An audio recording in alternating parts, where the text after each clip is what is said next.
నమస్తే అండి అందరికీ. ఈరోజు మరి 2 పద్యాలతో మీ ముందుకొచ్చాను. ఈ పద్యాలు మీకు నచ్చినట్లయితే ప్లీజ్ సబ్స్క్రైబ్ మై ఛానల్. అలాగే లైక్ చేసి కామెంట్ కూడా చేయండి. ఈరోజటి మొదటి పద్యం.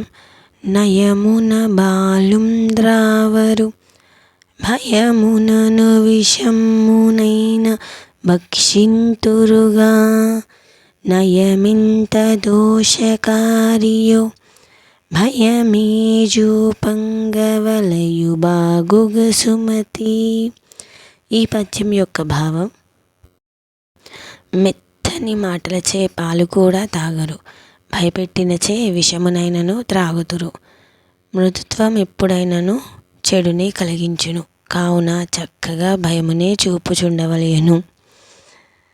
మరి యొక్క పద్యం. నరపతులు మీరదప్పిన దిరమెప్పగ విధవ ఇంట దీర్పరియైనన్ గరనము వైదికుడైనను మరణాంతకమౌనుగాని మానదు సుమతి. ఈ పద్యం యొక్క భావం: రాజు హద్దు మీరి వర్తించినను శాశ్వతముగా విధవ ఇంట పెత్తనతారి అయినప్పటికీ, లేఖకుడా నియోగి కాక వైదికుడైనప్పటికీ ప్రాణము మీదికి వచ్చును, తప్పదు. ధన్యవాదాలు. మీకు ఈ పద్యాలు నచ్చాయా?